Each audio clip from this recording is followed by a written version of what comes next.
Hello everyone, welcome to my channel. So guys, आज हम MSc 4 sem से solid state chemistry का topic ले रहे हैं। यूनिट 1 से सॉलिड स्टेट रिएक्शन, इसका है जनरल प्रिंसिपल का हम टॉपिक यहाँ पे कंप्लीट करेंगे।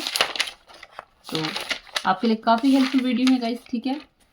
सो प्लीज़ चैनल को सब्सक्राइब कर दिया करें। आप लोग वीडियोस देख लेते हैं, चैनल को सब्सक्राइब नहीं करते तो प्लीज़ चैनल को सब्सक्राइब कर दिया करें। अगर मैं आपके लिए वीडियोस बना रही हूँ तो आपका भी फर्ज है कि आप चैनल को सब्सक्राइब करें। इससे मुझे काफ़ी ज़्यादा मोटिवेट मिलता है कि भाई इतनी वीडियो मेरे स्टूडेंट देख रहे हैं और उनके लिए मेरे को वीडियो बनाना है, ठीक है।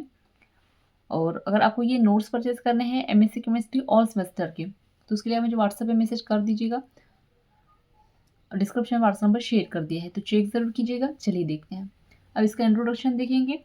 तो सॉलिड की प्रिपरेशन में वेरियस मेथड अवेलेबल है जो कि प्रोडक्ट को प्राप्त करने के लिए यूज़ होती है। अब क्रिस्टलिन सॉलिड प्राप्त करने के लिए फॉलोइंग मेथड का यूज़ किया जा सकता है, जैसे कि प्योर सिंगल क्रिस्टल्स। फर्स्ट है ये प्योर सिंगल क्रिस्टल जो कि डिफेक्ट से फ्री होता है को प्राप्त करने के लिए सॉलिड स्टेट रिएक्शन द्वारा पॉसिबल है। डिफेक्ट के क्रिएशन द्वारा इस सिंगल क्रिस्टलिन में स्ट्रक्चर मॉडिफाइड किया जाता है। आमतौर पर स्पेसिफिक इम्प्योरिटीज को क्रिस्टल इंट्रोड्यूस किया जाता है। थर्ड नंबर में है एक ऑर्डर जिसमें large number of small crystal present होते हैं। फोर्थ नंबर में है एक polycrystalline solid pieces. It means एक सेरेमिक ट्यूब अथवा एक प्लेट्स जिसमें large number of crystal various orientation में प्रेजेंट होते हैं। For example plates, thin atom और थीन फिल्म। इसके अतिरिक्त सॉलिड मटेरियल की important class non crystalline solid various होम्स थीन एटम और ट्यूब के लिए प्राप्त किए जाते हैं। प्रत्येक सॉलिड मटेरियल में प्रिपरेशन की एक स्पेशल मेथड होती है। आगे देखते हैं। अब है जनरल प्रिंसिपल। किसी भी मेटलिक क्रिस्टलिन सॉलिड के ऑर्डिनरी टेम्परेचर पर डायरेक्टली सॉलिड के मिक्सचर से सेपरेटेड नहीं किया जा सकता है। पॉलीक्रिस्टलिन सॉलिड के लिए मोर विडली यूज्ड मेथड पाउडर की डायरेक्ट आगे देख की रिएक्शन है। ये रिएक्शन सॉलिड स्टेट में होती है। इट मीन्स रिएक्शन का स्ट्रेनिंग मटेरियल सॉलिड का मिक्सचर पाउडर फॉर्म में होता है। अब सॉलिड सामान्य रूम टेम्परेचर पर एक दूसरे के रिएक्ट नहीं होती। इन्हें रिएक्ट होने के लिए हीट इंसिस्टेंट होती है। Solid state reaction much high temperature normally 1000 से 1500 डिग्री सेल्सियस टेम्परेचर पर एप्रिसिएबल रेट से होती है, जिससे प्रदर्शित होता है कि ये रिएक्शन के लिए बहुत थर्मोडाइनेमिक्स अस वेल अस काइनेटिक फूटर इम्पोर्टेंट होते हैं। थर्मोडाइनेमिक्स कंसिडरेशंस शो करते हैं कि जब तक रिएक्शन सिस्टम से एक पार्टिकुलर टेम्परेचर नहीं दिया जाता तब तक एक पार्टिकुलर रिएक्शन प्रोसेड नहीं होती। काइनेटिक फैक्टर रिएक्शन के रेट को डिटरमाइन करने के लिए डिटरमाइन करते हैं। उसी प्रकार से reaction thermodynamically and kinetically forward होती है। डायनेमिक में फ्री एनर्जी चेंज द्वारा सुनिश्चित किया जाता है कि रिएक्शन होगी या नहीं, जबकि केमिकल काइनेटिक द्वारा सॉलिड स्टेट रिएक्शन के रेट ऑफ रिएक्शन को डिटरमाइन किया जा सकता है। अबव बोथ फैक्टर को डिसोसिएशन द्वारा सॉलिड स्टेट रिएक्शन को कंसीडर किया जाता है। For example MgO and Al2O3 को 1:1 मोल में रिएक्ट करने पर स्पिनल MgAl2O4 प्राप्त किया होता है। अब रिएक्शन कंडीशन देखते हैं। फर्स्ट है MgO एंड Al2O3 में MgAl2O4 बनाने की रिएक्शन पर NTP पर एवरी स्लो रेट होती है। ओनली 1200 डिग्री सेल्सियस टेम्परेचर पर रिएक्शन ऑपरेसिबल एक्सटेंड होती है, किंतु रिएक्शन को कंप्लीट होने में रिएक्शन सिस्टम को मेनी डेज यानी 1500 डिग्री सेल्सियस टेम्परेचर पर गर्म करने के लिए आवश्यकता होती है। रिएक्शन पावर्ड मिक्सचर से प्रोसीड होती है। आगे देखते हैं। आगे है structural consideration. Crystalline structural MgO and Al2O3 से similarly and difference difference show करती है। It means both MgO and MgAl2O3 का cubic close packed CCP structural oxide ion array होती है। इसके विपरीत Al2O3 में distorted hexagonal closed packed oxide ion एरियोई होती है। दूसरी ओर Al2+ आयन Al2O3 MgAl2O4 में ऑक्टाहेड्रल साइड में पाए जाते हैं, जबकि Mg2+ आयन MgO में ऑक्टाहेड्रल साइड्स में होते हैं, जबकि MgAl2O4 स्पिनियल में टेट्राहेड्रल साइड में होते हैं। Why solid state reaction is difficult.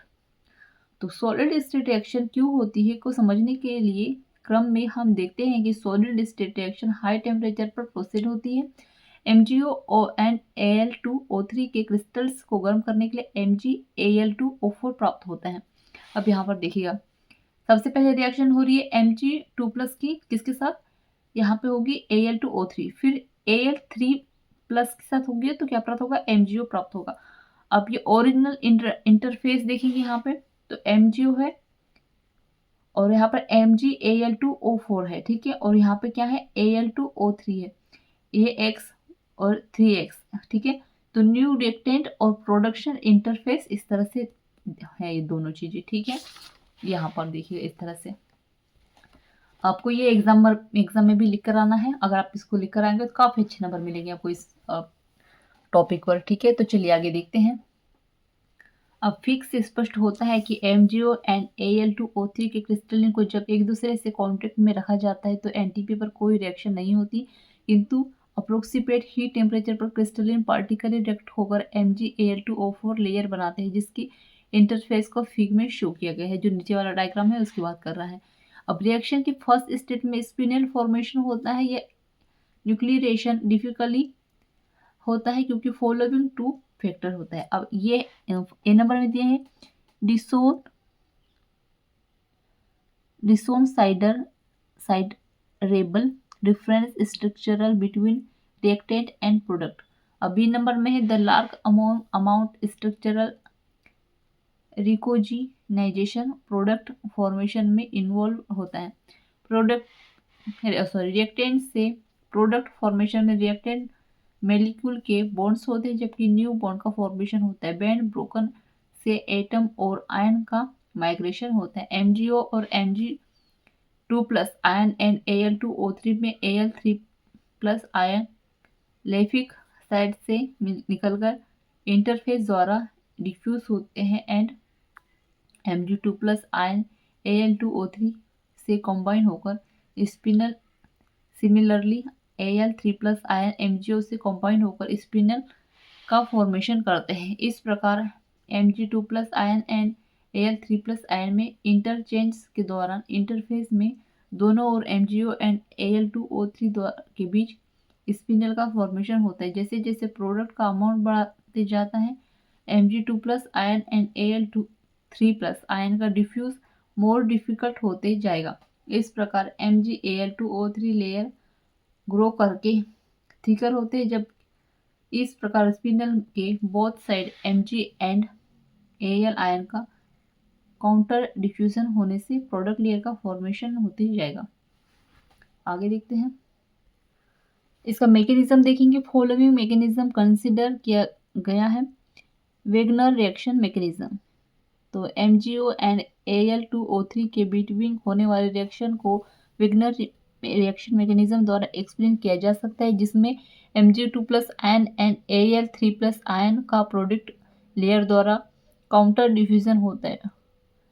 फर्टनर reaction to reactant product interface के द्वारा रिएक्शन होती है। इस मैकेनिज्म में वेगनेस मैकेनिज्म कहते हैं। इलेक्ट्रिकल न्यूट्रलाइट को मेंटेन करने के लिए 3 Mg2+ ion left to right जबकि 2 Al3+ and right to left diffusion में होते हैं। बहुत इंटरफेस पर होने वाले रिएक्शन को इस प्रकार शो किया जा सकता है।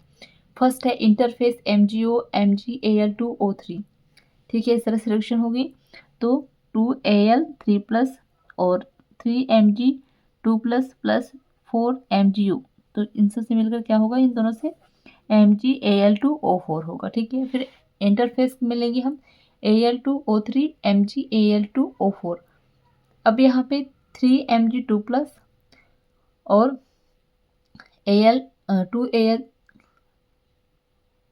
2Al3 प्लस होगा, प्लस इसको घटाकर प्लस में Al2 4Al2O3 होगा, तो यहाँ पे होगा 3Mg, ठीक है, 3Mg और फिर Al2 और O4। आगे देखते हैं ओवरऑल रिएक्शन, तो 4MgO प्लस 4Al2O3, तो 4Mg क्या बनेगा, 4MgAl2O4। अब कह रहा है कि अबव मैकेनिज्म से फॉलोइंग ऑब्जर्वेशन लिए जा सकते हैं। रिएक्शन बी से स्पष्ट है कि स्पिनल Al2O3 इंटरफेस में स्पिनल प्रोडक्ट का फॉर्मेशन करके रिएक्शन से प्रोडक्ट का फॉर्मेशन रिएक्शन ए से 3 गुना होता है।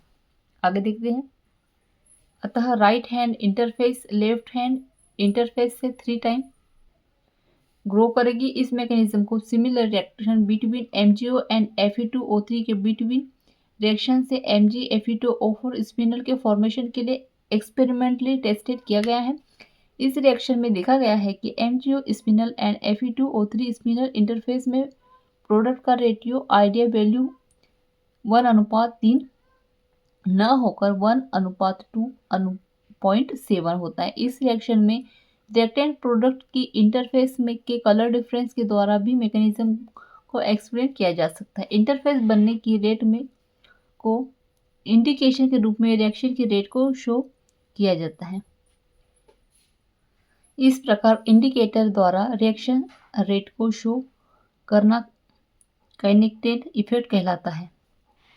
स्पष्ट होता है कि फॉलोइंग 3 सॉलिड स्टेट रिएक्शन के रेट को अफेक्टेड करते हैं। फर्स्ट है surface area of solid, B number में reactivity of solid, nucleation and diffusion rate, अब ये थर्ड नंबर में टोपोसेक्टिक एंड इपिटेक्टिक रिएक्शंस, और डी नंबर में है सरफेस स्ट्रक्चर एंड रिएक्टिविटी। किसी भी सॉलिड की सरफेस एरिया सॉलिड के साइज पर डिपेंड करता है। इट मीन्स वह सिग्नल क्रिस्टल के फॉर्म में है अथवा पाउडर फॉर्म में है।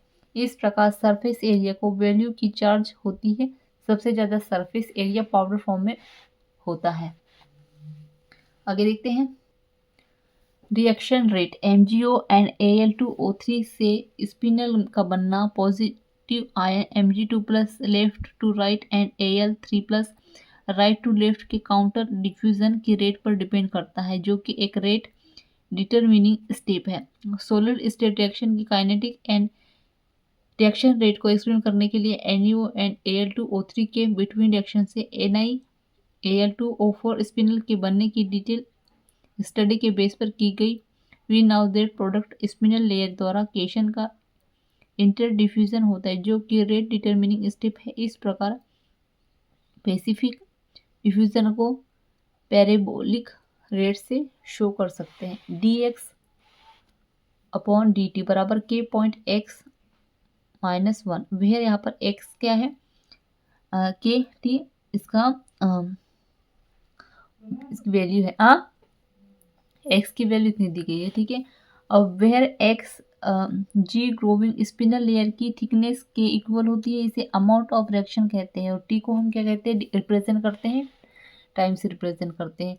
और k and k1 rate constants है यहाँ पर, ठीक है। ये k1 क्या है और k1 क्या है यहाँ पर, और k दोनों क्या है, ये एक कांस्टेंट दिया गया है। अब इस स्पिनल NiAl2O4 के फॉर्मेशन में रेट को EQ पॉइंट A के द्वारा रिप्रेजेंट कर लेयर की थिकनेस को मेजर किया जा सकता है। यह टाइम का फंक्शन है यहाँ पर। आगे देखते हैं, ये एक ग्राफ दिया गया है, ठीक है, टाइम ऑफ हॉर्स, और यहाँ पे क्या है x2 x 10⁻6 सेंटीमीटर -1, ठीक है। और यहाँ पे ये 1500 डिग्री सेल्सियस, 1400 डिग्री, 1300, इस तरह से दिया गया है। तो ये आपको एग्जाम में लिख कर आना है, ठीक है। तो यहाँ पे गाइस हमारा टॉपिक एंड होता है। सो होप आपको अच्छे समझ में आ गया होगा। सो प्लीज़ चैनल को सब्सक्राइब कर दीजिएगा, बेल आइकन प्रेस कर दीजिएगा। और एमएससी केमिस्ट्री ऑल सेमेस्टर के नोट्स परचेस करने के लिए आप मुझे व्हाट्सएप मैसेज कर सकते हैं, डिस्क्रिप्शन व्हाट्सएप में शेयर कर दिया है। Thank you.